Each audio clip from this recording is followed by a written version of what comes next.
In Wisconsin, we have a big crowd. Again, the job numbers were fantastic today. Итак, в Висконсине, я думаю, что будет большое количество людей, и мы надеемся на то, что все фабрики и заводы по нашей стране начнут работать в таких темпах, которые мы никогда раньше не видели за всю нашу историю. Поэтому люди пришли навстречу. У нас идет все хорошо, ситуация с Ираном идет довольно неплохо, и мы сегодня будем с вами это обсуждать уже очень скоро.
Symphony.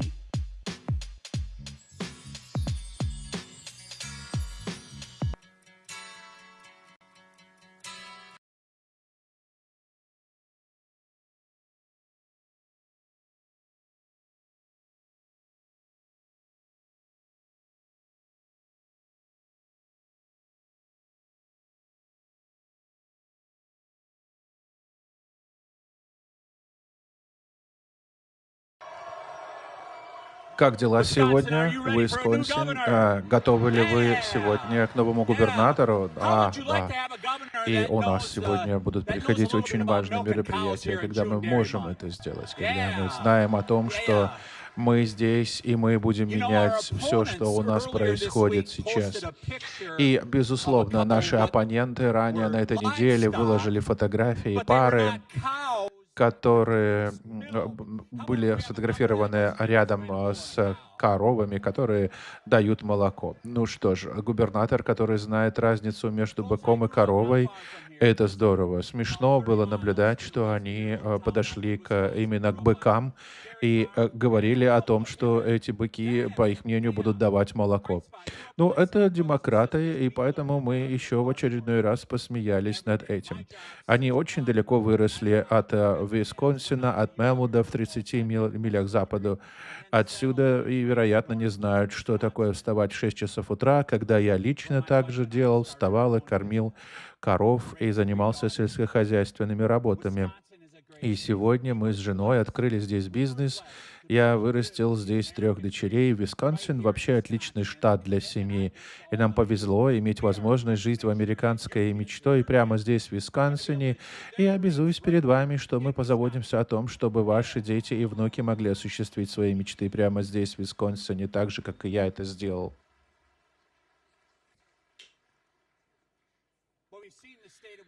Но сегодня мы видим, как штат Висконсин за последние годы до этого шел на спад, и мы можем сделать и вернуть нашу экономику обратно. И мы принесем результаты, которые будут зафиксированы. Я принесу здравый смысл в Мэдисон, и мы будем обеспечивать лидерство, которое вы заслуживаете, чтобы раскрыть потенциал нашего штата Висконсин, который был великим, и мы сделаем его снова великим.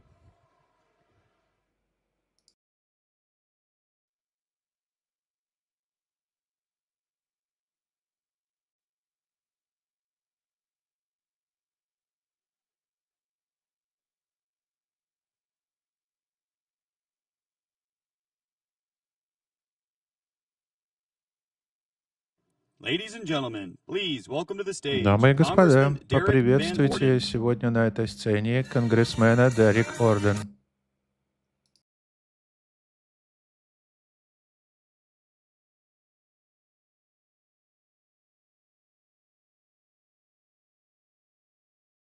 Большое спасибо, что пришли сюда, и мы все, конечно же, рады увидеть скоро здесь, на этой сцене, Дональда Трампа.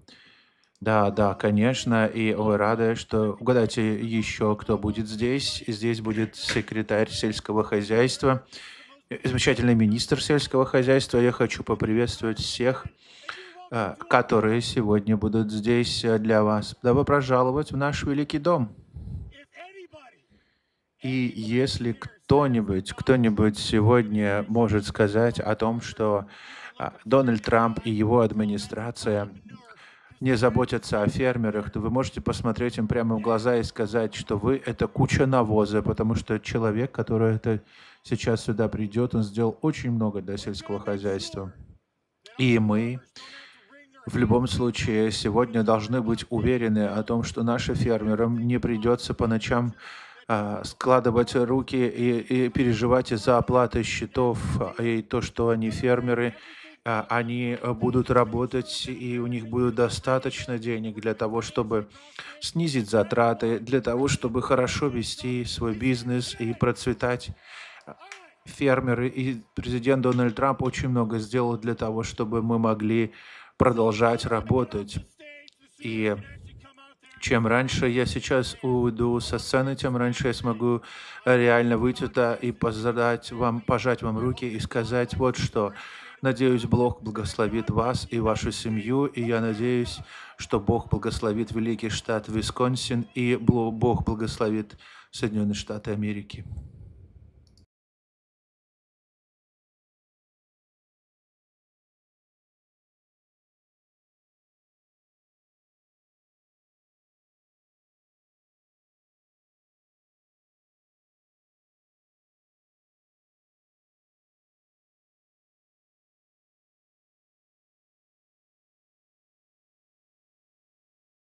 Job numbers today, you saw that, and we have good everything, good numbers, but the job numbers just came out and they were fantastic, far better than even anticipated. They anticipated pretty good, but they had no idea it was going to be that. And unfortunately, we're in a world where for the last 15 years or so, when you have good numbers, the market goes down. When you have bad numbers, the market goes up because too much emphasis is placed on inflation. And you don't have to have inflation by having growth. We have great growth, and that doesn't mean inflation. In fact, it could be anti-inflation growth. So I hope the market starts to learn that when you have good numbers, the market should go up, not down. Okay. Question? Sorry. Go ahead. Given those job numbers, do you think the Fed should cut rates at its next meeting? And do you think new chair Kevin Warsh can... Well, I'm going to let Kevin make that decision. I'd like to see lower interest rates because each point, think of this, is $600 billion. Okay? So, you know. You said yesterday you're interviewing some candidates for permanent director of national intelligence. Who's under consideration for it? I have 5 interviews. Then we'll have a very good person watching things, Bill Pulte. But I have 5 interviews. So cutting rates, so just getting back to you, you save hundreds of millions of dollars when you take 1 point off. Hundreds of millions of dollars. 2 points, you save double hundreds of millions of dollars. And so I therefore, you know, from that standpoint. But someday we're going to have to go back to the old theory. When we're doing so good, we have more auto plants being built than we've ever had. We have more plants being built than we've ever. All these numbers are good. But when the numbers are good, we should be allowed to grow, not to stymie the growth. And you know, we had a Fed chair that didn't understand that. Financial markets now pricing in a cut, actually, for the October meeting. Well, I would like to see that, but I leave that up. Look, I have a very talented guy. I leave it up to Kevin. But I've always said, and I've said it for years, when you have a country that's doing well, the market should go up. The market should, and the reason they go down is if it's doing well, people say, no, we have to stop inflation. And it doesn't mean inflation. In fact, it could be just the opposite. We were to hike before the midterm elections either. Remember that we save $600 million every point. You know. Why do you want Bill Pulte to cut the... Say it. Why do you want Bill Pulte to cut the office of the Director of National Intelligence? And how long is he going to be in that role? Depends on how long it takes to get somebody approved. He'll do a very good job. He'll watch it closely, but Bill Pulte is very good. He's very talented. Done a great job at Fannie Mae, Freddie Mac. The value there is close to $1 trillion. We built a value that's incredible. So he's done a very good job in that. He'll do a good job. He's watching for, you know, during this time period. And you want him to cut the number of people working there? I wouldn't mind. I've heard that's way too high for way too long. Yeah, I wouldn't mind. If he cut, I wouldn't mind that. On artificial intelligence, are you considering the possibility of the U.S. government taking stakes in some AI companies? Well, it's something. I did it with Intel. So I made a deal on Intel. You know, I made for the country $50 billion. We took a stake in Intel. It was given to us by our helping. I said, look, we'll help you, but you have to give us 10% of the company. That was Intel just 9 months ago. And as I think you know, we made about $50 billion on that deal. Would you want to do it? I did a very good job. I should be a stockbroker. Mr. President, yes, sir. I'm going to change the subject if you don't mind. Did you get a chance to watch Game 1 of the NBA Finals? What'd you think? I did.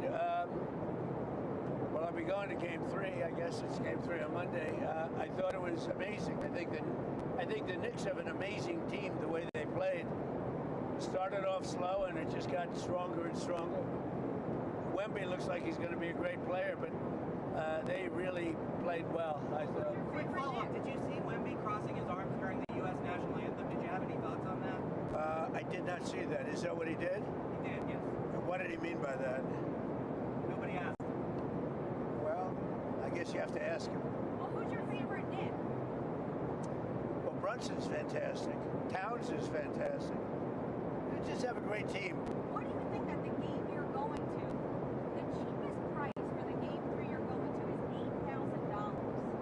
Everyday Americans can't afford these sports. Well, I know, but they can watch it on television.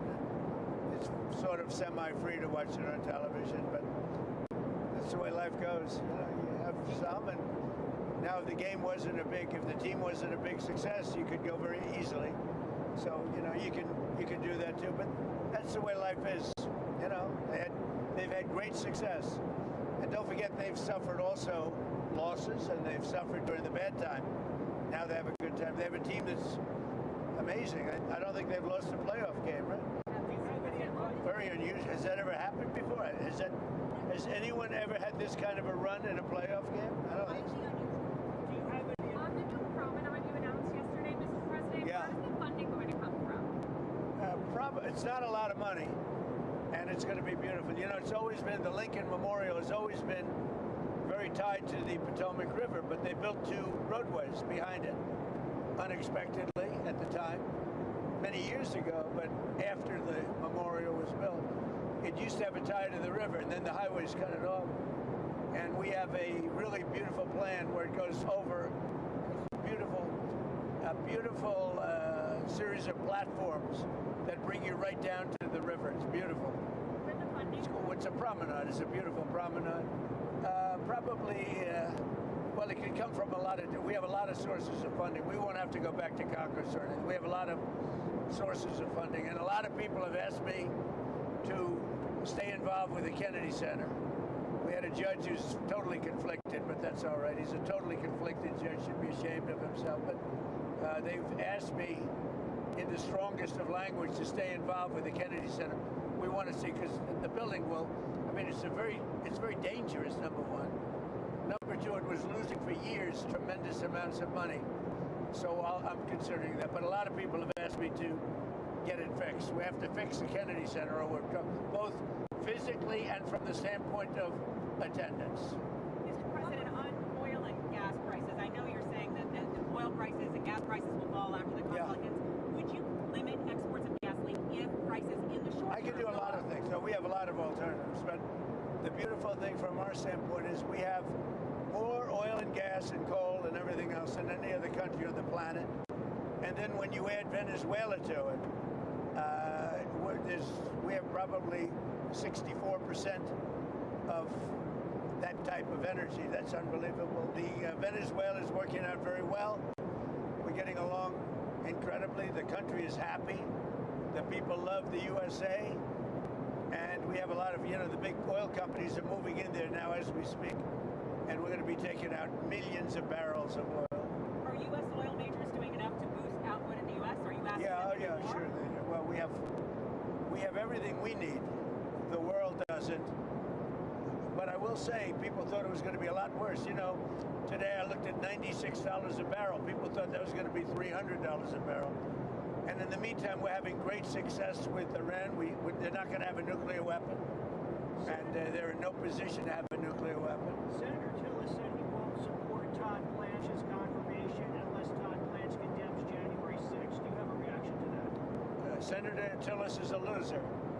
That's why he didn't run. He didn't run because I wouldn't support him. And he's just an angry man because he's not going to be a senator any longer. He wasn't respected in the Senate. He fought a lot of people. He fought Pete Hegseth. Pete Hegseth turned out to be a gem. No, Senator Tillis is a loser, stone cold, and he's an angry man because he was forced to leave the Senate because I wouldn't support him, and he quit. So now he's trying to make trouble by, opposing anybody. Todd Blanche is a brilliant guy who everybody likes and everybody respects. And Tillis is always like, I'm going to do this, I'm going to do that. He should have done it before when he was a senator. He would have gotten wiped out in a race. But he needed my support, and I said, I can't give you my support. He's not qualified. He's not good for the position of senator. I didn't hear about what he did with Todd Blanche. Todd Blanche is fantastic. Sir, on the AI companies potentially taking these equity stakes, have you spoken to Sam Altman or any No, other there's a concept CEOs? out there. There's so much money, and it's so big that there are concepts where pieces could be given to the American public, where the American public essentially becomes a partner with the companies. And I will tell you, yeah, I have spoken to all of them. There's something very interesting about it, where it almost becomes a partnership with the American public. And we'll look into that. We are looking. I actually have a meeting scheduled in the very near future with, did you know that, with all of the companies, and we're talking about it, where the American people can benefit from the success of AI, and by doing that, they're going to like it better, because we're leading China, we're leading everybody in the world with AI, and we want to keep it that way. It's probably the biggest industry maybe that we've ever seen. Which companies in the meeting? All of them. All the big ones, yeah, all the big ones. They're all coming to the White House probably next week. And is the idea that that would be dividends for the Americans? I don't know. We're going to see. I mean, we're going to see. Sort of, it's like you make them a partnership in this revolution. It would be a beautiful thing, and Senator it would Bernie- make them rich. Senator Bernie Sanders proposed this 50% managed public-private partnership. Well, I've been talking about it for the last year. But is it odd to be kind of on the same page with Senator No. Sanders? No, actually, when Bernie Sanders was taken advantage of with Hillary Clinton, and he lost in the primaries, because a lot of people think he didn't lose. I mean, he had two of them, right? He lost then, and he lost the second time with Biden. But when Bernie Sanders lost, you know that I got many of his people. They voted for me, because we are on an economic plan, as far as economics is concerned. We have certain things that aren't that far apart. People are surprised. But many of you, if you'll take a look, many of the people that voted for Bernie Sanders, when he was no longer there to vote for, they went to me. I picked up a tremendous amount of his voters. So oil, sir, just one more. How much oil have you gotten through the strait with the help of naval escorts, and are you directing U.S. forces to guide those ships through the strait, more tankers through the strait? A lot. I don't want to say how many, but a lot. A lot of oil is coming into our country, and a lot of oil is coming into the world that people don't even know about. And that's why it's at $97 a barrel instead of $300 a barrel. And when that whole thing is straightened out, it shouldn't take long. One way or the other, it's going to get done. And when it's all straightened out, you're going to have oil prices drop down to maybe even lower than they were. And you've heard me say this, I was in Iowa, and for a gallon of gasoline, it was at $1.85. And that was 3.5 months ago. Last year, the FBI reopened its investigation into the cocaine found in the White House during the Biden administration. Have you been briefed on where that investigation stands? No, but I might ask about it. I might ask. You mean in the shelves where they found the cocaine, actually? No, I might ask about it. Sorry. Have you made a decision on the arms sales to Taiwan, that package, the $400 We're looking at that. Yeah, Are you we're still looking planning at to that. talk to Taiwan's president about it? I'll always talk to him, but we're looking at it. What was your reaction to John Bolton agreeing to plead guilty in the classified documents? Well, I was never much of a fan of John Bolton. I never thought he was a smart person, and he was a radical right in terms of war, not in terms of other things. He wanted to go to war with anybody that opened their mouth, anybody that talked. And I used him for a purpose. You know, he was involved with Bush, and he created a lot of problems.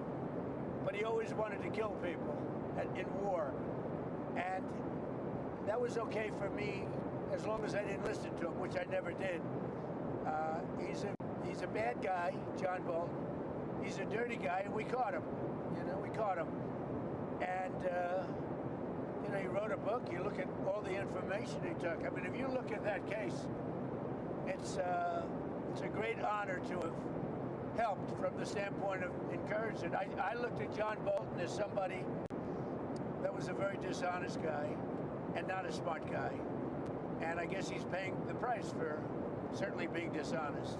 You mentioned the Kennedy Center, sir. How do you want to be involved moving forward? Well, the same way it is. I'm the chairman, so we'll just keep it going. Somebody has to do it. It loses a lot of money. It has for years. It's lost hundreds of millions of dollars for years. And yet it's something you have to keep going. You know, it's the arts. They all lose money. Carnegie Hall, you take a look at all of that kind of thing loses. So they really, everybody, they want me to say very badly. So we're gonna take a look at You also mentioned Fannie Mae. it. The judge really hurt the Kennedy Center because he slowed down. We were gonna, we're gonna spend a lot of money on fixing it and bringing it back to health. And the judge really made it very hard to do that. But I'm gonna look at his ruling on that. But we have to bring it back physically. We have to bring it back, and we have to bring it back in other ways. So we'll take a good look at it. You mentioned Fannie Mae and Freddie Mac. Yeah. With Pulte's move over as now acting DNI, is an IPO off the table? No, it's not. We're thinking about an IPO for that. It's not a rush, but we've created a tremendous. I could have sold that for literally less than 10% in my first term. I was offered. A lot of people were offering me money meaning the country, to buy Fannie Mae, Freddie Mac, as you know. And it suffered tremendous hardship. And then we built it back. And I could have sold it in my first term for 1/10 of what it's worth now, and I didn't want to do it.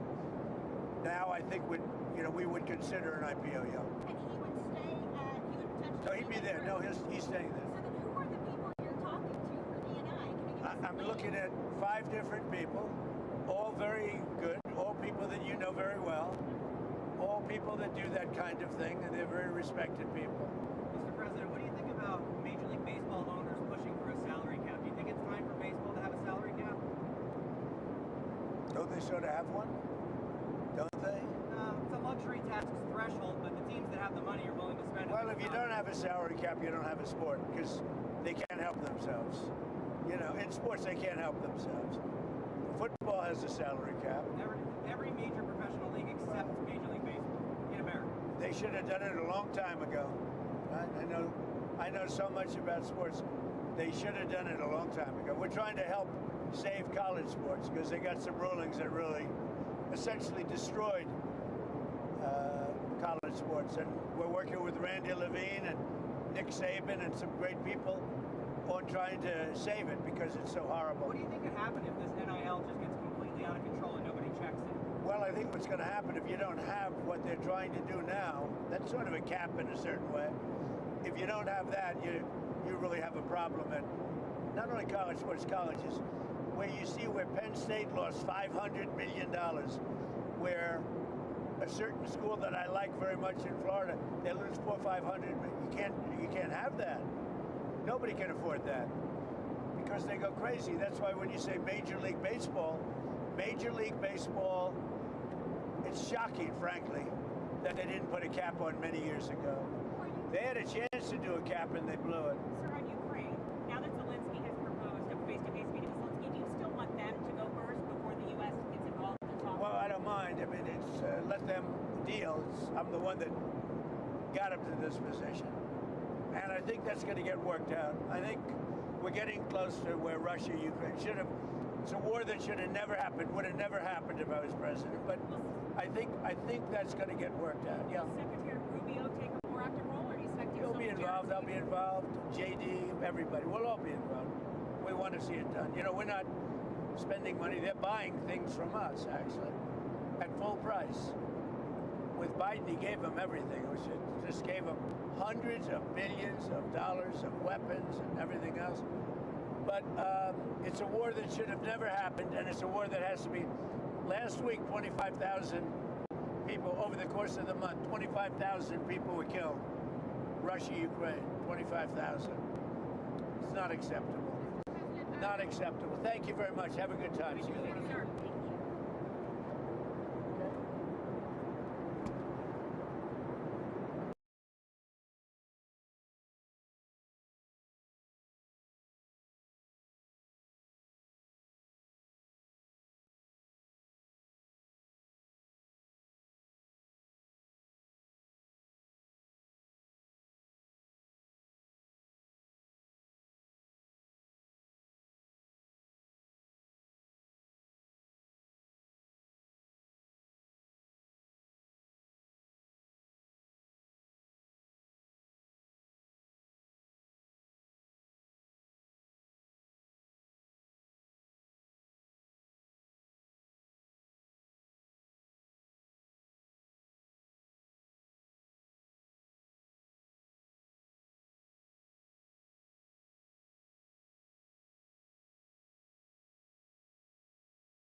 Ladies and gentlemen, please welcome the President of the United States, Donald J. Trump.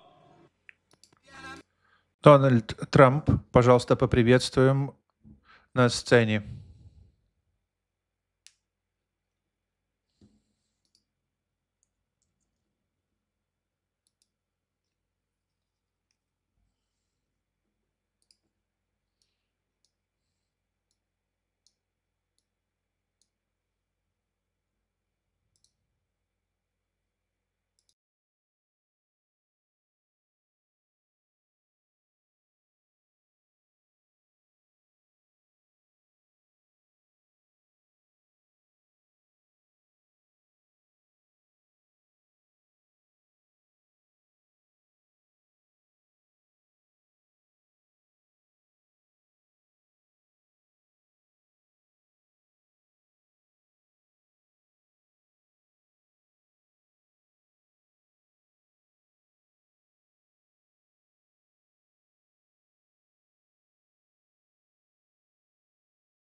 I just did an interview in the most beautiful barn I've ever seen. Ken, it was a beauty, but it was raining. And it was with NBC Fake News. And because it was raining, I got a little bit angry at them. I was not happy with them. But we had a good time. I just want to thank everybody for being here. We love the farmers. We love everything about your state. And you know, we won your state by a lot. And we've had great success here in Wisconsin, and we brought a lot of business to Wisconsin. We recommend it. I love the place. And hopefully you're going to be voting Republican because, frankly, Republican is, I call it the sane way to go. It's the sane way. Because what I'm seeing from the Democrats, they're going to have some problems. And by the way, if they don't, if they win, this country is finished. We're in trouble. So I hate to say that you have no choice, but I don't think you have much of a choice. These are some very sick puppies that I'm looking at that are running for office. And on the other side, I call them the Democrats, D-U-M. You take out the B. A lot of people don't know dumb has a B. You take out the B, and you change the E. You put the U, and you have a Democrat. But their policy is just outstandingly bad, and it's really bad for the farmer because we were having record stuff, and then we had to put out a fire. We had to extinguish a nuclear weapon, a capable nuclear. This was going to be a very capable country that was going to have a massive nuclear presence, and we weren't going to let that happen. Nobody wanted that to happen, and we've largely finished that, you'll see. And one way or the other, it's finished. One way or the other, it's finished. It's either finished with a piece of paper or finished a more difficult way, although you could say a much easier way. As as you know, with Iran, they have no navy. 159 ships in 4 days. Even Ken is impressed by that. 4 days, 159 ships at the bottom of the sea.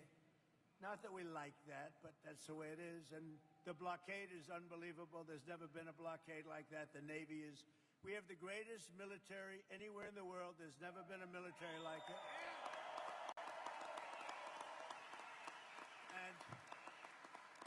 And if you remember when all the heat I was taking from the Democrats, it would be nice. I'll use Democrats at least half the time. But if you remember the heat that I had to take to get help for the farmer and also to get help for the military, because they don't want anything to do with the military, the farmer, or for the most part, they don't want anything to do with anything good. And that's why the midterms are coming up. And I hope you people are really spiritized, because we're at a point, we're going to come out of Iran very quickly, and it's going to be very strong, one way or the other, whether it's a piece of paper or the very tough way, okay? The very tough way is maybe the easier way. But we're going to come out, and your fertilizer prices are going to go way down, just like they were 4 months ago. Your fertilizer's down, your energy's down, your oil, your gas is all coming way down. And frankly, I thought it would go much higher than it did. I thought, frankly, that gasoline would be much higher than it was. I was in Iowa, another place I like a lot, and it was just before we started the excursion to Iran. And we passed gas stations. It was $1.85 a gallon, and we're going to get them down to those numbers again very quickly. But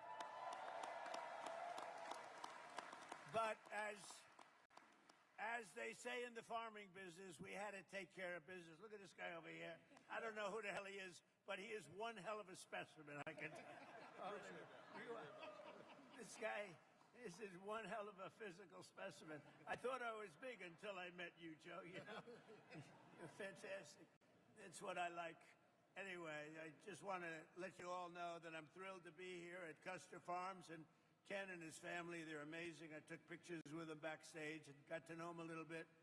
They're really amazing people. They built this country. You all built this country. Not the complainers, not the wise guys. You all built this country. And I just want to...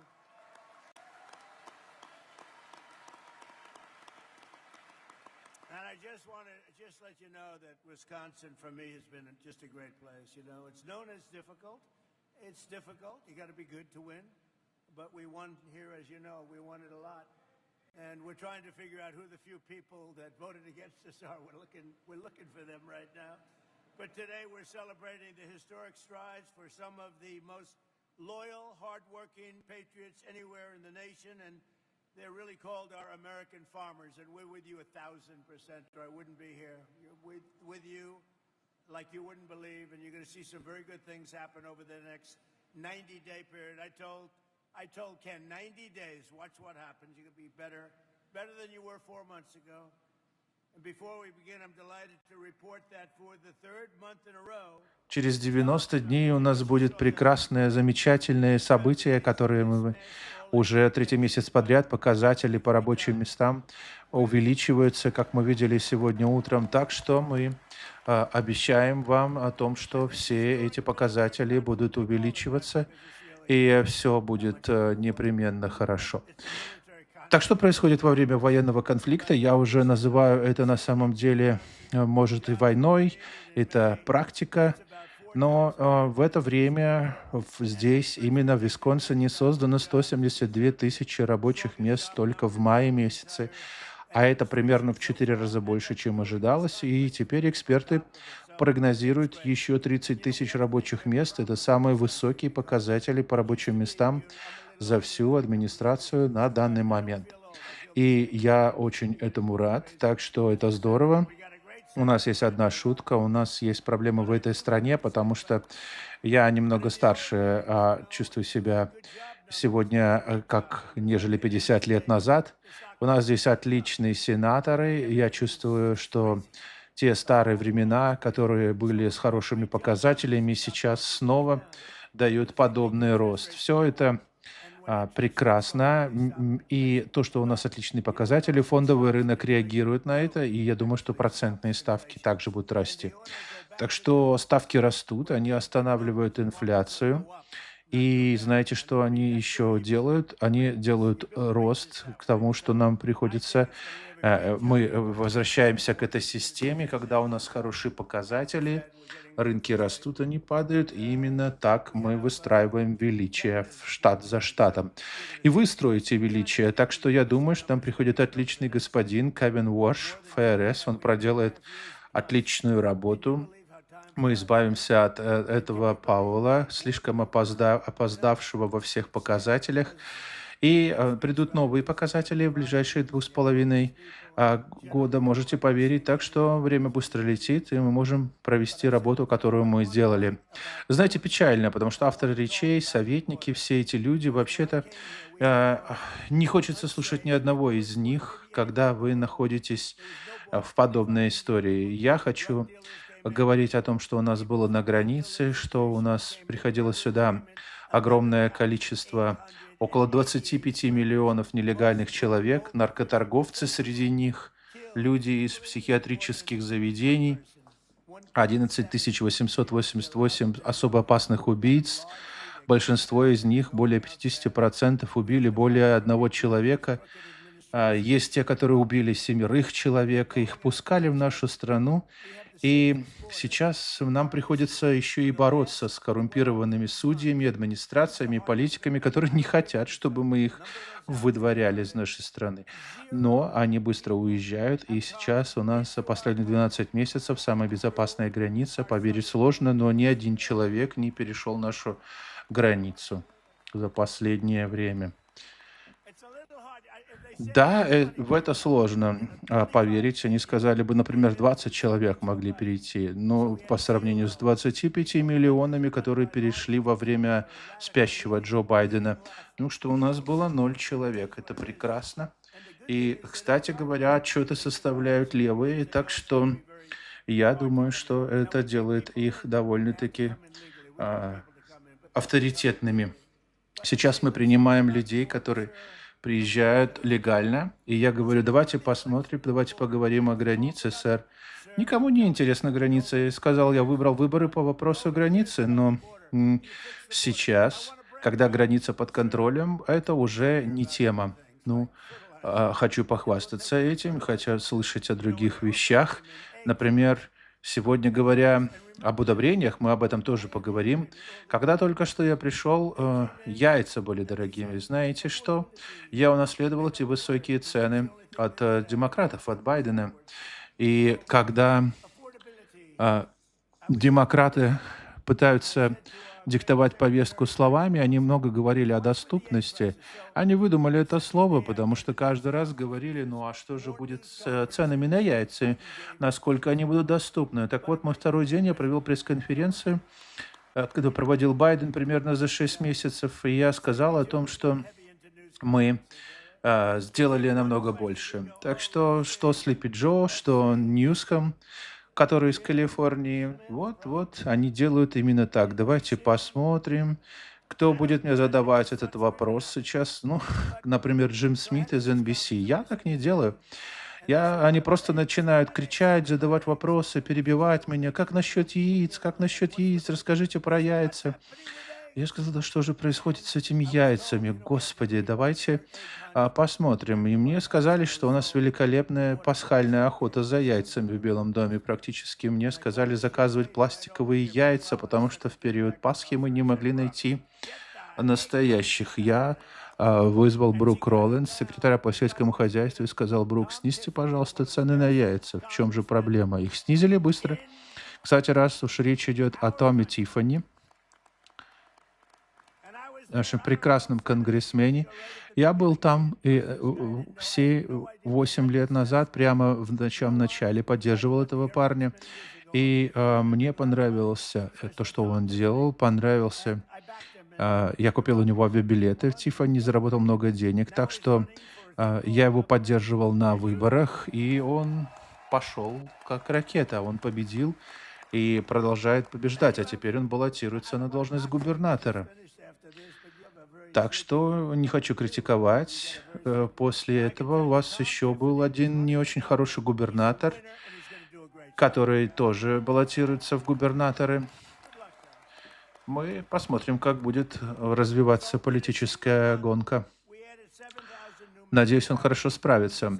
Итак, за 1 месяц мы создали 7 тысяч новых производственных рабочих мест и 17 тысяч новых строительных рабочих мест. И мы строим больше заводов сейчас. Когда-либо в истории США поступает 18 триллионов инвестиций. Например, предыдущая администрация за 4 года смогла собрать только 1 триллион. Ну, а мы 18 триллионов долларов за 11 месяцев. Даже не за 1 полный год. Вот в чем разница. И мне кажется, это то, почему люди шокированы цифрам по рабочим местам. Безусловно, эти инвестиции идут в рабочие места. И мы создаем огромные фабрики искусственного интеллекта, заводы. Мы сильно опережаем Китай в области искусственного интеллекта. Когда я говорил с президентом Си, он очень это признал, и признал это. Он говорит о том, что теперь мы опережаем всех. Еще когда касается вопроса автомобилей, автомобильные предприятия строят заводы в США из Германии, из Японии, из Канады. Канада с нами очень плохо обращается, с фермерами прежде всего, вводит большие тарифы. Мы не встречались с ними, я разобрался же в первый срок очень тщательно. Сейчас с Канадой все хорошо, мы довольно тяжело справляться с ними, у них определенные дипломатически сложные отношения, но мы превысили почти на 100 тысяч рабочих мест. Мы поставили слишком низкие тарифы, так что на самом деле у нас могло бы быть еще лучше в отношении с Канадой. Производственных работников зарплаты выросли более чем на 8% с момента моего вступления в должность. Почти рекордное увеличение, подумайте об этом. Работники с синих воротничков показывают лучший рост, чем когда-либо. А фермеры, если помните, у нас был тяжелый период в мой первый срок, когда Китай и другие страны бойкотировали Соединенные Штаты. Я встретился с фермерами и сказал, что я достану для вас кое-что, что будет хорошо для развития фермерства. Я получил 28 миллиардов долларов для фермеров в первый срок. Помните? И только что спросил Кена, получил ли он эти деньги. Он сказал, да, мы все получили. И сейчас мы на что-то тоже смотрим. Мы ищем, как будем дальше работать и в энергетике, с удобрениями. Так что в первый срок я добился, чтобы фермеры получили 28 миллиардов. Я этого не забуду. И был в Белом доме. У нас было около 35 фермеров вдоль этого прекрасного стола, великолепного в Белом доме. И я сказал, я буду доставать для вас субсидии инвестиций. И они посмотрели и сказали, что никто раньше этого не говорил и никто не делал. Но мы это сделали, и деньги были. Понимаете, фактически впервые было сделано. Никто этого не говорил. У меня было несколько встреч с разными группами, разными отраслями. Если бы я сказал, что я достану до вас 28 миллиардов долларов, они бы сказали, ну да, достаньте. А я на самом деле сказали, мы этого не хотим. Кто вас спросил? Фермеры — это другая категория людей. И мы сработали с самого начала. Так что они сказали, что мы просто хотим равных условий, честной торговли. И они просто хотели, чтобы с ними обращались справедливо. И никто другой так не говорил, кроме фермеров. Так что мы вас любим, ребята. Так что сейчас мы строим больше заводов, что когда-либо.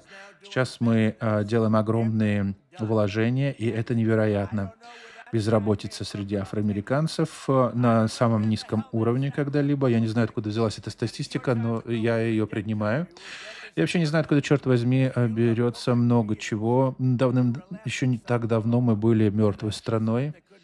И если вернуться на те же 2 года назад, над нами смеялись навзрыд по всему миру. У нас был президент, который не мог подняться по лестнице и не мог спуститься по лестнице тоже. И у нас был такой вот такая ситуация, когда весь мир смеялся, разговаривал с королем Саудовской Аравии, который хотел, чтобы вложить триллионы долларов в нашу страну, и он сказал о том, что господин президент, удивительно, еще не так давно мы думали, что США мертвая страна, теперь вы самая горячая в экономике страна в мире. И, как я сказал, сток-маркет, фондовый рынок только что достиг 73 пиков исторического уровня за короткое время. У нас было их на разных уровнях.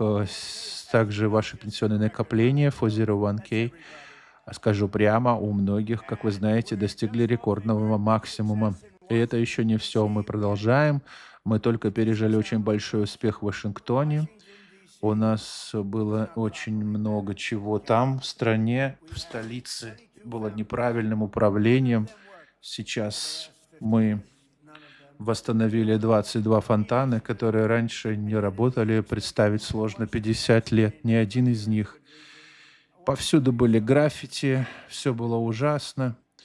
И я сделал их, вернул очень дешевым способом. Можете посмотреть. Посмотрите, какие прекрасные. Вот фотографии, что было и что есть. Ну, разве вы не чувствуете разницу? Это на Columbus Circle.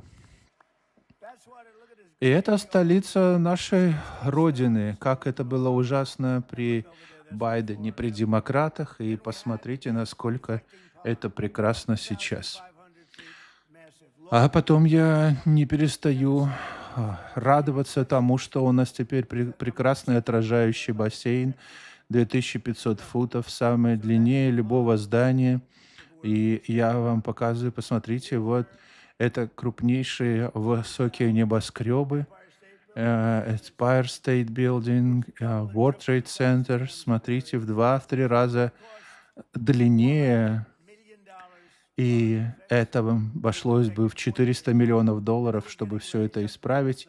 И заняло бы 4 года. И демократы бы готовились и готовились. Декборгом проделал потрясающую работу и сказал, знаете, вместо того, чтобы укладывать камень, большой гранит, прекрасно все это протекает, потому что там есть швы, так что, будучи очень хорошим строителем, когда построил много бассейнов, очень много, и каждый раз, когда я делаю проекты, я делаю бассейны, я прекрасно все знаю, как их строить, как они делаются, какие нужны прекрасные материалы. Выбрал прекрасный постельный, красивый, очень с прочностью материал. Посмотрите, как это выглядит теперь. Ну вот посмотрите, вчера вот только мы открыли его. И это не заняло 4 года, между прочим, и не заняло $400 миллионов на него. На самом деле ушло примерно месяц времени, можете себе представить. Это все между Вашингтон, между Линкольн мемориалом. Подумайте вообще об этом. Прекрасный шпиль в честь великого Джорджа Вашингтона и прекрасный мемориал Линкольна, который был построен в 1922 году, никогда толком и не работал. Он всегда протекал, как сито, потому он был из камня и бетона. И так что я взял проект на себя. А теперь Барак Хусейн Обама, вы о нем слышали?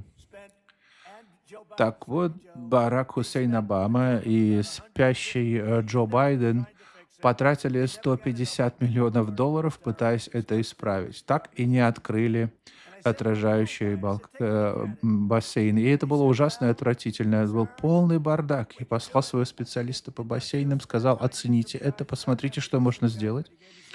Мы получили промышленную прочность. Я нанял некоторых ребят, которые могли бы осуществить идею восстановления, настоящих профессионалов.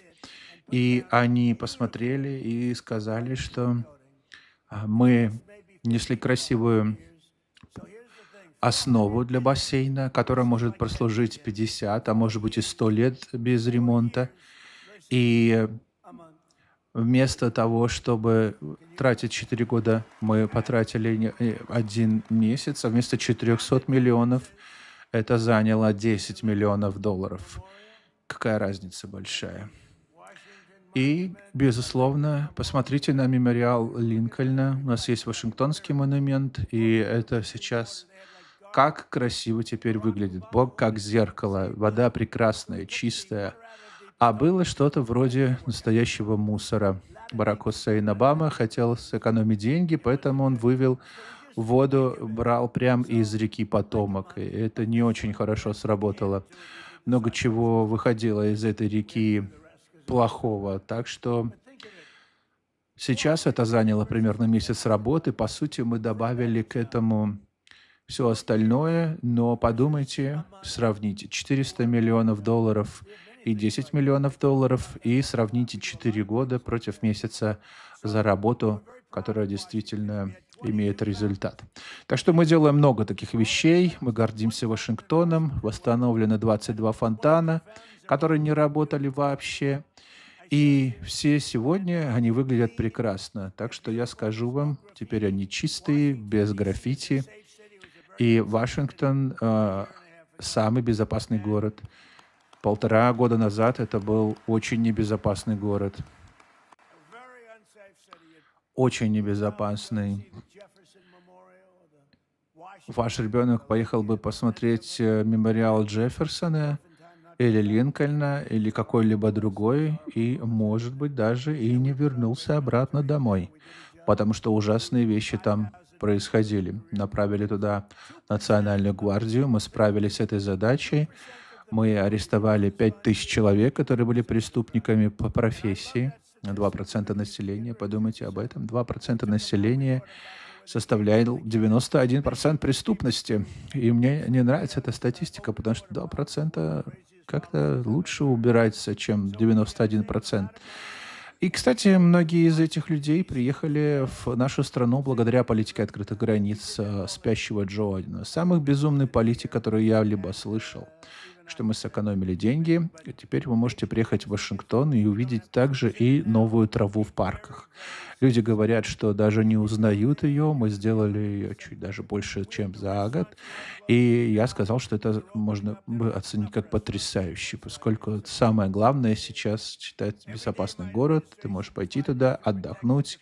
Фонтаны, трава, парки, мемориалы. У нас невероятно раньше закрывались рестораны, теперь у нас открываются ресторанов, у них не хватает свободных мест.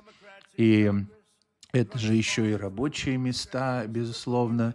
И, безусловно, это все к существованию наших великих фермеров. Я люблю наших фермеров, наших производителей сельскохозяйственных, владельцев ранчо от побережья до побережья.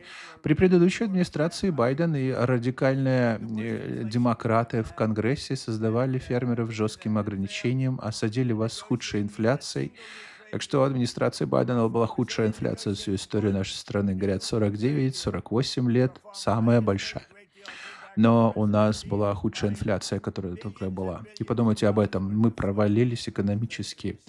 Договориться о торговой сделке для фермеров. Так что я заключил отличную сделку. Я вернулся после президента Си, и он покупает на миллиарды долларов сои и других товаров у вас, у фермеров. Так что вы видите, все это начинает проявляться. А вот напротив, мой первый год обратно в овальном кабинете, средние доходы ферм, сельскохозяйственных производителей в нашей стране взлетели более чем на 20% всего лишь за пару месяцев. И с тех пор мы начали военную операцию. Вы видели, как удобрения выросли в цене. И немного выросла цена на безусловно, на цену на бензин. Но мы сейчас будем это все возвращать. И, конечно же, в любом случае с республиканцами в Конгрессе, такими как Том Тиффани, Дерек Ван Ордер, Дерек здесь, вы живете в прекрасном сообществе, которое чуть больше, чем нам хотелось бы, любят всех, и он очень популярен, он выигрывает с большим отрывом у демократов, у вас все хорошо. И спасибо, Дерек, что здесь. И он настоящий боец, отличный человек, и мы дружим с самого начала, и дружим довольно-таки давно, так что мы приняли самые крупные налоговые скидки в истории Америки с отличным, большим, прекрасным законопроектом. Мы сделали налоговые льготы для малого бизнеса постоянной, и она приносит пользу практически для 98% фермеров и владельцев ранчо. Мы дали вам 100% снижение расходов и бонусную амортизацию. Когда вы покупаете новый трактор или что-то еще, вам разрешено сделать вычет сразу же. Вы покупаете новые тракторы, у вас много хороших тракторов. Кстати, там сзади тоже стоят хорошие трактора. Любое оборудование за год вы можете списывать. Вы можете удерживать все это в первый год. После приобретения и на протяжении многих лет. И мы также сэкономили $2 миллиона. Большое спасибо на то, чтобы, представьте себе, на исчезновение, закончив того, что мы сделали. Мы убрали налог на имущество и налог на смерть. И если вы любите своего ребенка, можете передавать ферму в наследство без налогов. Я думаю, вы любите своих детей настолько, чтобы передать им свои фермы. И в любом случае, если у вас есть фермы, и однажды придет время, чтобы ее передать, я встречал очень много ребят, которые любят свое дело, поэтому они аплодировали. Это последнюю заявку на отсутствие налога. Мы называем это налог на смерть. И да, это была сложная ситуация, когда я узнал от вас об этой ситуации, что вы не могли передавать свои фермы, поскольку налоги превышали порой стоимость всей фермы. Это была ситуация, которая практически не решалась. И вот, понимая ваш образ жизни, как земля, насколько важна для вас, насколько важны условия передачи, мы сделали все возможное, чтобы вы не обменивали свою жизнь на то, что вы могли оставить ферму своим детям. Дети не брали кредиты в банках для того, чтобы оставить фермерские земли. И мы сделали это для вас в этой отрасли, чтобы, понимая, что люди хотят иметь ферму, это образ жизни. И в любом случае никто бы не... Если вы умирали, то это бы все оставалось вашим детям, а у детей не возникала большая проблема с налогом на имущество. Так что мы смогли договориться об этом и сделать это для вас, поскольку мы знали, что многие даже совершали самоубийство, когда понимали, что они теряют ферму. Я избавился от этого налога, прекратил этот налог для вас. Надеюсь, вы довольны. Ну, а что касается демократов, они спорили со мной по этому поводу. Кстати, если вы когда-нибудь вошли и услышали эти споры, они были четко стояли на своем. Пусть умирают дети, пусть давайте сохраним налог на имущество. И, кстати, каждый демократ в Конгрессе проголосовал против этих важных критических мер. Они проголосовали еще и против закона отмены налога на чаевые, они были против отмены налога на сверхурочные, они все голосовали против снижения налогов, и они все хотели их увеличения. Так что сейчас, говоря о том, что Том Тиффани должен сказать, вы были очень полезными, и Дерек, то, что вы делали в штате, вы помогали проводить этот закон. Позвольте вам сказать о том, что сенатор вас любит от вашего штата. Он за фермеров, и он любит штатную администрацию. Ему не важно ничто другое. Он хочет убедиться, что с вами обращаются справедливо. Поэтому лучшего защитника, чем Рон Джонсон, у вас нет. Спасибо, господин сенатор. И он чертовски хороший губернатор, я знаю этого парня, он будет мне звонить в любое время, если какой-то вопрос касательно, например, отправки денег в Висконсин.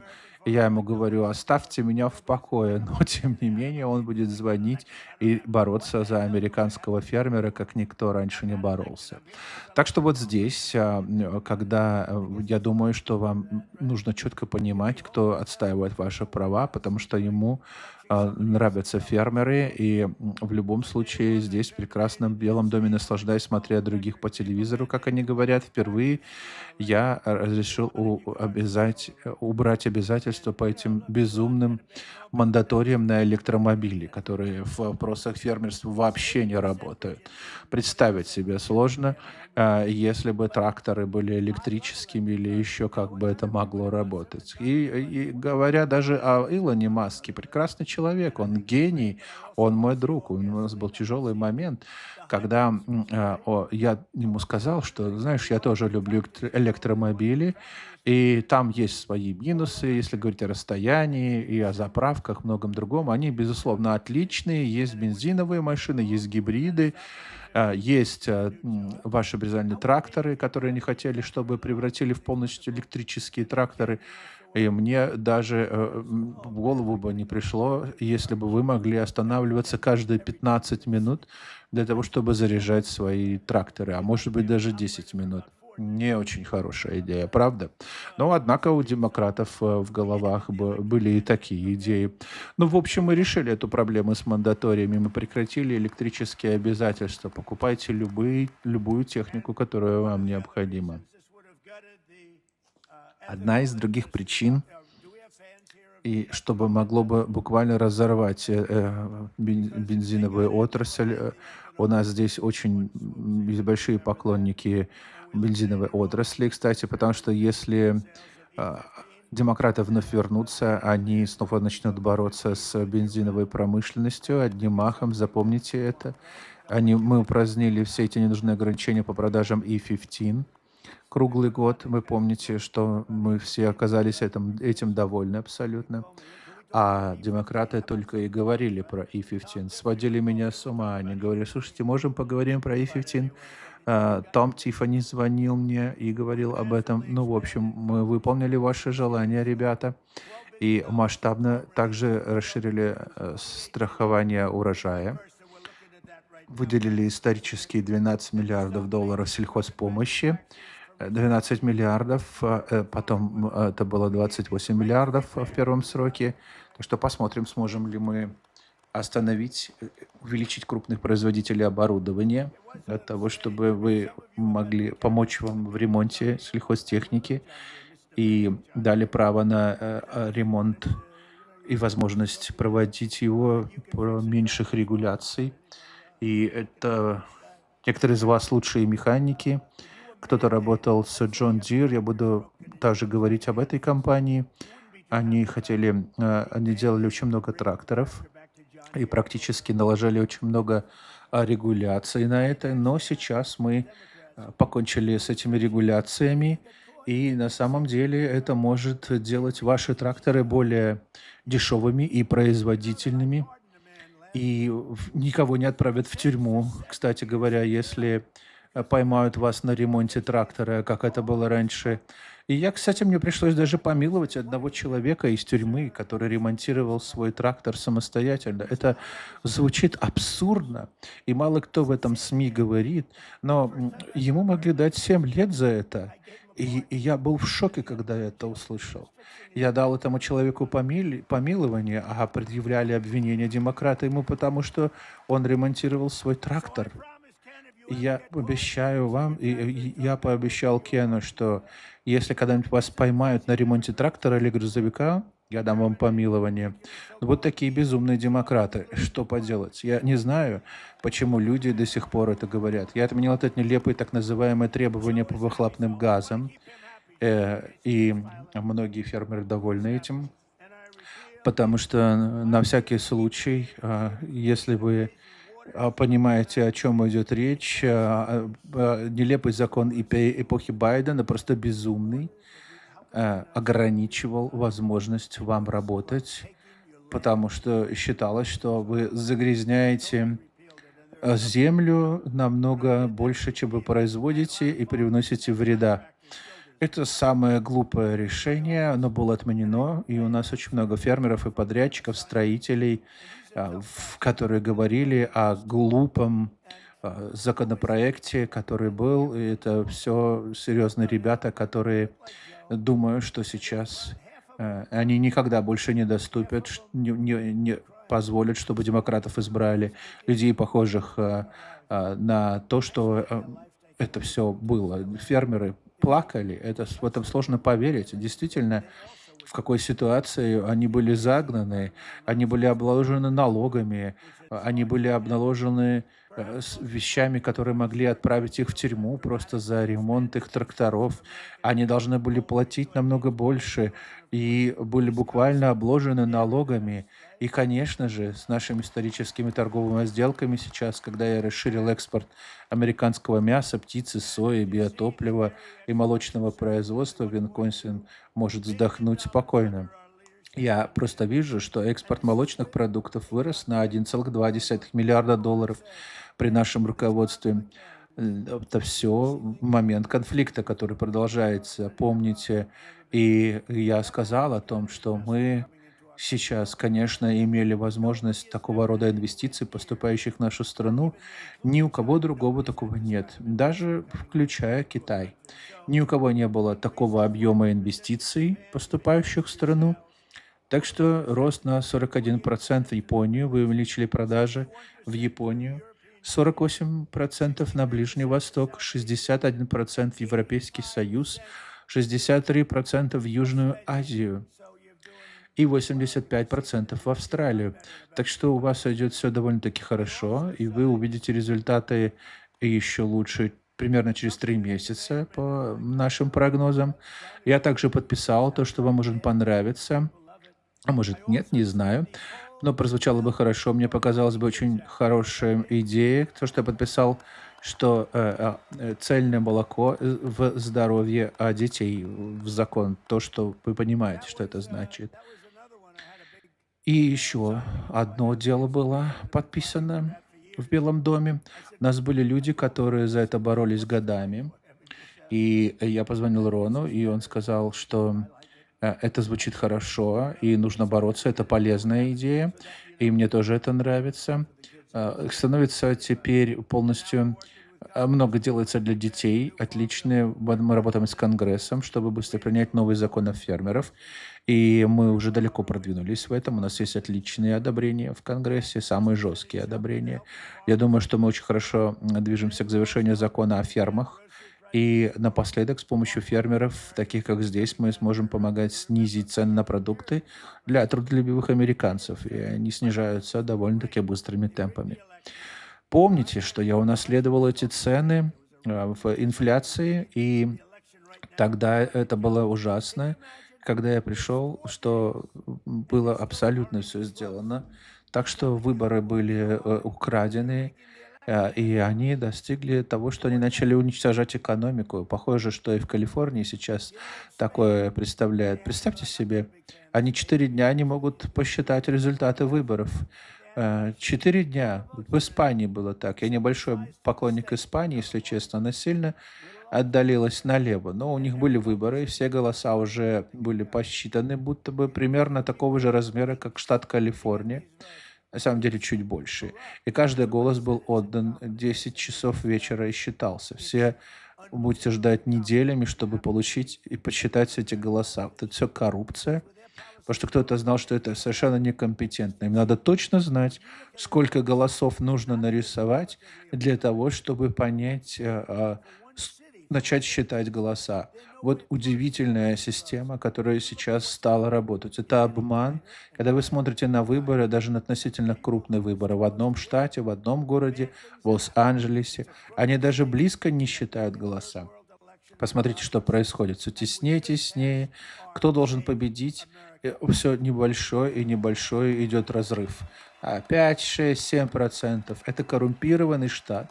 И там коррумпированные выборы. Мы обязаны принять закон Safe America Act.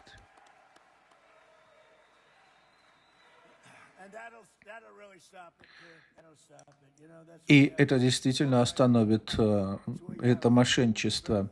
У нас должно быть удостоверение личности избирателя, указывающее вашу дату рождения, ваше наличие гражданства. Нужно доказать свое гражданство, это справедливо. И еще я добавил бы пару моментов. Это бюллетени по голосованию по почте. Очень коррумпированный процесс.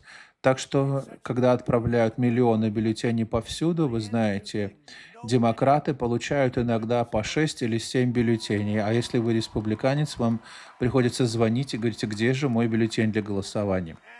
Это все напоминает третий мир.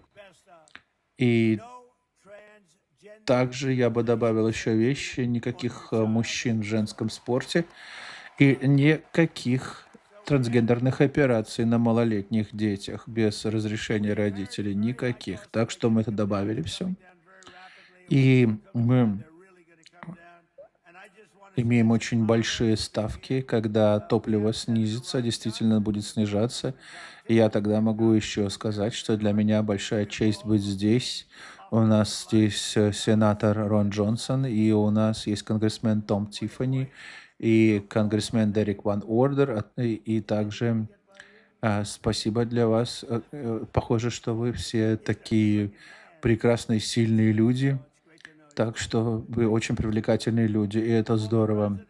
И я действительно рад вас представлять здесь. Карьера тоже отличная. И еще хочу сказать Line Google. Спасибо большое. Пивоварная компания Джейк. И также сегодня здесь владелец Кастер Фармс. Отличный человек. Я думаю, что я могу назвать его другом. Он мне очень понравился. Его замечательная семья. Спасибо большое, Кен. И фантастический, потрясающий молочник Джейми Виспалек.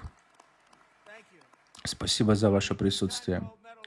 И, наконец, двукратный лауреат золотой медали в спицскейнинге на зимних Олимпийских играх в этом году Джордан Столс. Ого, это большая победа. Это отличный результат. Вставь, пожалуйста.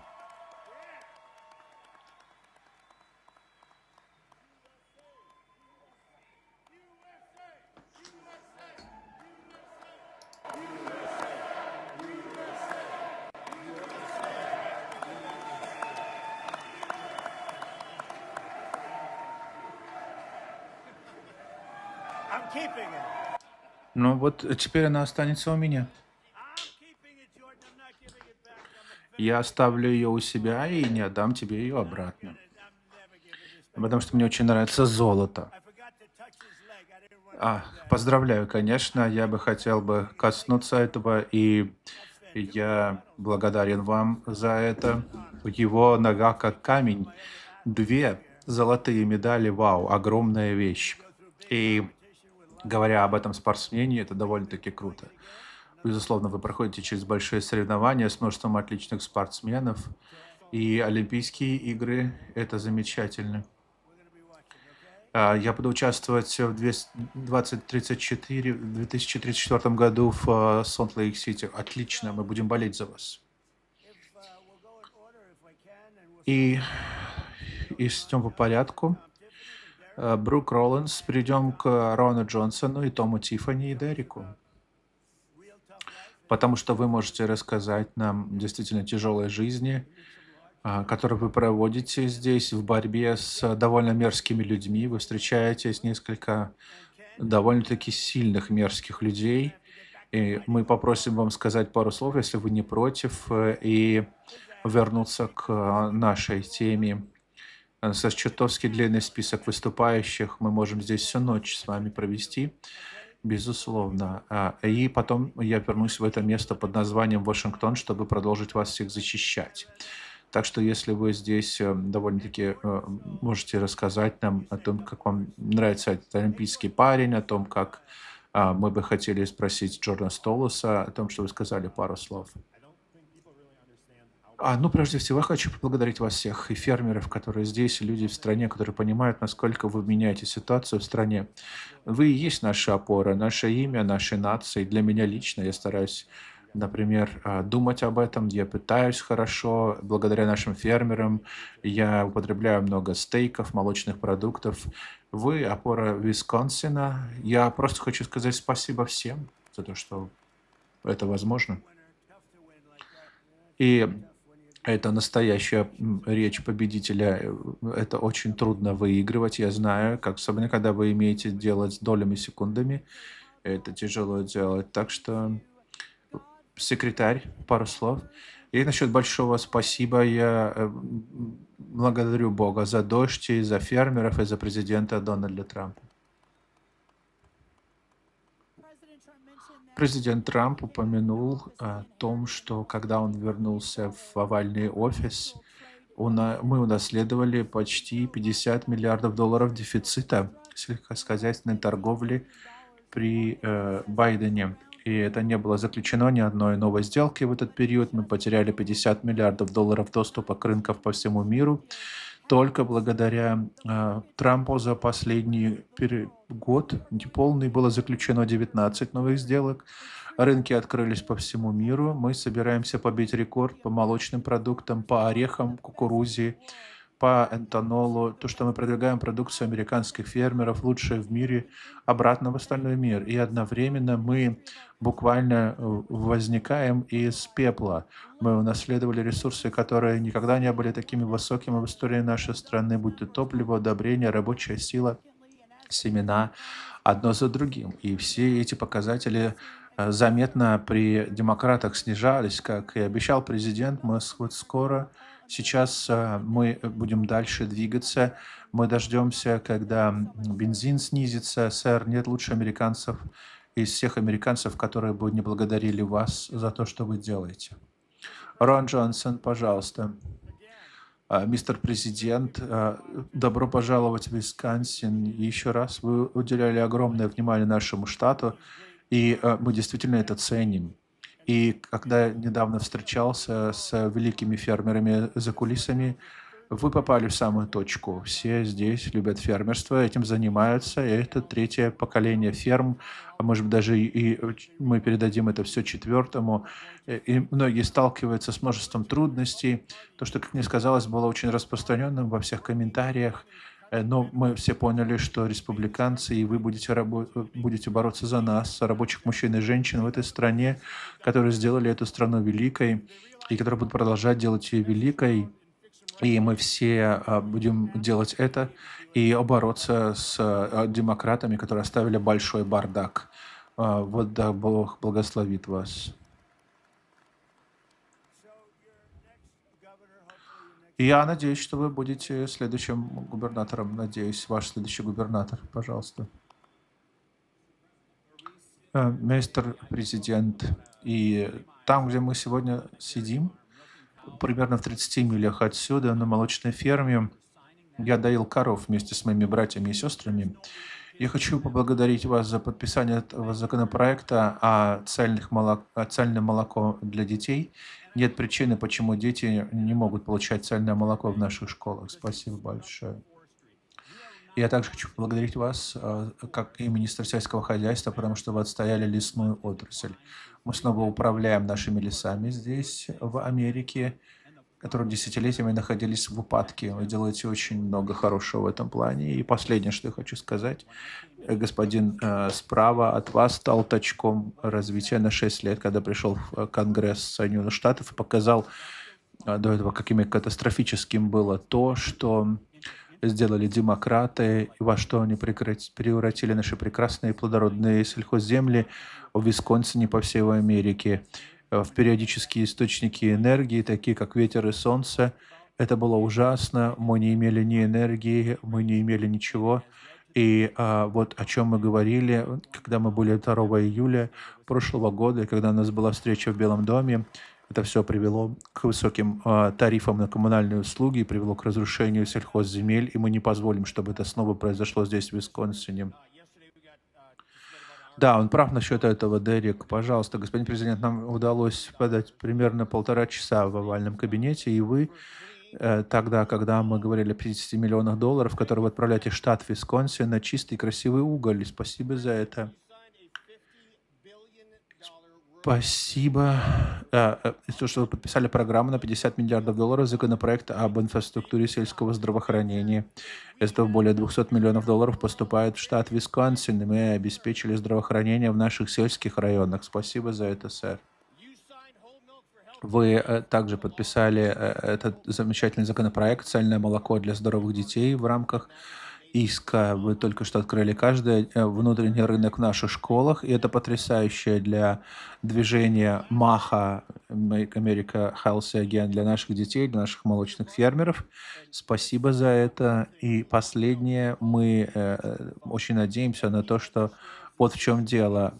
Это то, что вы знаете, что можете ответить на любой телефонный звонок и на то, что многие шутят по поводу E15, да, но это единственная причина, почему E15 целый круглый год проходил через Конгресс, потому что Дональд Трамп так много сделал для наших рядовых фермеров. Спасибо, я считаю, что это ваш также второй дом. Спасибо вам. Спасибо, Джо. Отличный футболист вы еще, я хотел бы добавить. Член Слова Славы. Джей Томас, спасибо большое. Вам стоит приехать туда, кстати говоря. У нас накопилась проблема с шинами секретаря Роллинса, немного из-за мелких переработчиков. План действий, потому что я, как производитель говядины, фермеры к столу, могу сказать вам о том, что очень много больших узких мест в этой стране, отсутствие небольших установок для упаковки и переработки говядины для таких людей, которые могут выращивать говядину, стейки, чтобы иметь возможность кормить наше сообщество, и мы делаем отличную работу. Это новая миссия — помочь нам кормить наше сообщество и не полагаться на то, что мы не можем попасть в топ-4 упаковщиков и не полагаться на невозможное. Так что мы за более высокую работу и, пожалуйста, Висконсин. Для нас, для производителей говядины, Висконсин долго играл. Вы долго играли в НХЛ для члена Холла Славы. Кто самый лучший квотербек, которого бы вы выделили? Ну, по-моему, это Брейди и Мэннинг были довольно хороши, и мне трудно выбрать между кем-то из них двух. А кто самый лучший бегун? Ну, я думаю, что может быть Джимми Браун или Барри Сандерс. Двое в фаворите. Хорошо, это для любителей футбола, но вы знаете. Я бы хотел, чтобы вы продолжали. Джейк, мистер президент, большое спасибо, что вы прибыли в Висконсин. Как все здесь говорили, я хочу сказать, американские фермеры, мегакомпании не смогли бы варить пиво, если бы среди тысяч пивоварен по всей Америке вы разрешили самые важные ингредиенты производить здесь, в Соединенных Штатах Америки. И мы поставляем ячмень, солод, пшеницу и используем немного кукурузы. Спасибо всем для того, чтобы дали возможность вернуть производство. Спасибо. Кен, пожалуйста.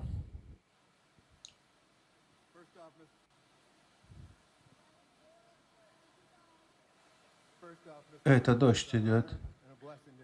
Спасибо большое, господин президент. Благословлю вас здесь.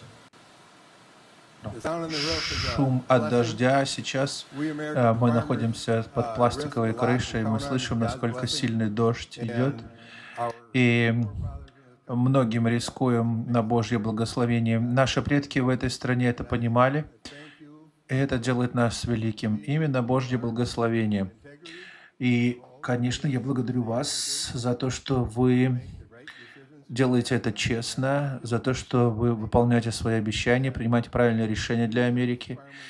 Они бывают непопулярные, но спасибо за то, что вы отстаиваете это. Спасибо от фермеров, что вы выступили и за нашу честь, и за то, что вы позволили нам вновь снова конкурировать с кем угодно в мире. Нам нужна справедливая торговля. Это важно для нас. Джейми, пожалуйста. Спасибо, господин президент. Я бы хотела сказать, как молочный фермер. Мне что-то назад отодвинуться, что-то не могу понять. Микрофон засвистел. Я вижу, насколько это важно, чтобы политики были внедрены в процесс, не только думая о семьях, которые выращивают продукты, но прежде всего о семьях, которые потребляют эти продукты каждый день. Я так рада была увидеть подписание закона о том, что цельное молоко теперь обязательно для детей в школах. Я также не знала, что и думать, что на самом деле для меня это здравый большой смысл, почему раньше не предлагали нашим фермерам предоставлять молоко в школах. Цельное молоко обеспечивает жизненно важными питательными веществами, которые нужны нашим детям для роста костей, мышц, развития мозга. Я была рада вообще быть частью этого, и спасибо большое, господин Трамп и сенатор Роллинс, за эту возможность. Стив, прежде всего, спасибо вам большое за то, что вы приехали в Чиппева-Фолс, Висконсин, и вообще выслушиваете нас здесь. Мы это очень ценим. И пока я здесь представляю фермеров штата и фермеров Америки, я думаю, что мы все пережили тяжелые времена здесь за последние 4-5 лет. И слушая то, что вы говорите, это на самом деле символизирует наступили лучшие времена. И это действительно для нас очень важно, и это влияет на нас. Ведь это монополизация входных продуктов. Сейчас за все это время компании по семенам и химикатам, которые контролируют 78% всего маркета, три компании удобрений, производители контролируют 90% рынка. И 4 компании говяжьи контролируют 85% говядины. Это делает очень тяжело, когда мы можем попытаться со своими продуктами войти на маркет. Из-за этого растут кризис ценных товаров. Поэтому мы хотели бы получить помощь и в этом. Кстати, это большой прекрасный законопроект, это настоящая победа для нас, и мы очень ценим то, что вы сделали. Спасибо за снижение налоговых ставок. Это помогло нам возможность также передавать фермы следующему поколению. Вы укрепили страхование урожая. И я думаю, что на самом деле это одна из самых важных вещей, которые я хочу упомянуть, что граница, мы теперь чувствуем себя по-настоящему благословенными, что у нас есть контроль. Вы ввели контроль на границе, и это одно из самых важных.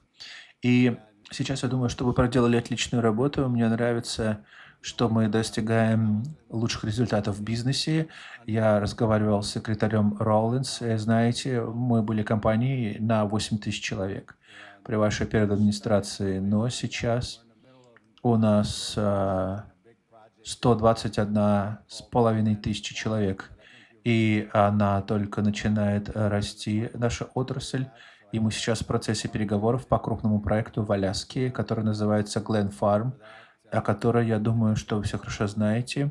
И мы на финальных этапах этого, так что я знаю, что это даже не про фермы в целом, а это про то, что это большая энергетическая безопасность этой страны.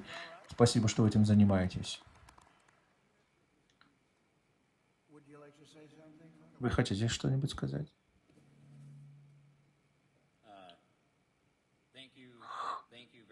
Спасибо большое за один большой прекрасный законопроект, за те налоговые льготы, за многое другое, что поддерживает американское сельское хозяйство, в том числе и через торговые соглашения. У нас есть сейчас справедливая торговля. Это было настоящим вызовом. В последнее время в Америке нам нужно добиваться того, чтобы мы заслуживали наших продуктов, чтобы они были конкурентоспособными и важными на рынке. Я благодарю вас за то, что вы приложили усилия и сделали эту работу. И знаете, мы бы предпочли субсидиям, как то, что упоминалось ранее, топливо E15. Это отличная энергонезависимость, которая может производиться прямо на наших фермах. У нас есть коды Digest, мы боремся за это, и мы можем помочь увеличить местную энергонезависимость и сохранить часть тех затрат, которые мы производим на сельское хозяйственное производство. И спасибо, что вы экономите наши налоговые деньги. И спасибо за ремонт Вашингтона. Спасибо. А я, в свою очередь, хочу просто поблагодарить всех за то, что вы просто потрясающие люди. Вы знаете, это вы построили эту страну, вы продолжаете это делать. У нас есть очень много планирования. Все люди, которые говорят, ничего не делают. Как это все надоело. Те, кто делают Америку великой, мы делаем ее больше и когда-либо. Мы снова сделаем Америку великой. И я на самом деле хочу благодарить вас каждый день. Для меня честь быть с вами. Мы отправляем много незавершенной работы сейчас в Иране, еще пару мест. Огромный успех у нас в Венесуэле, у нас потрясающий нефтяной бизнес сейчас.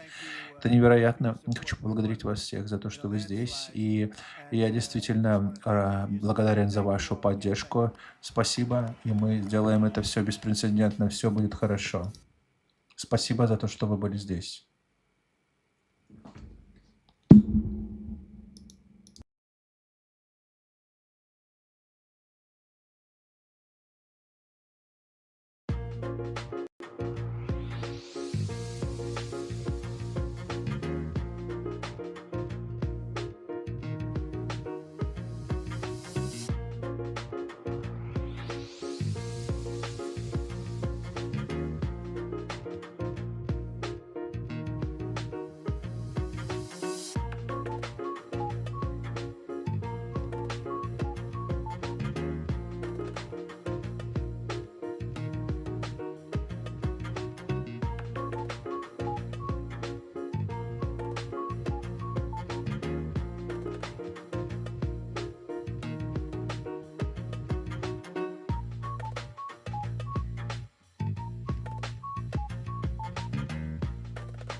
Thank you.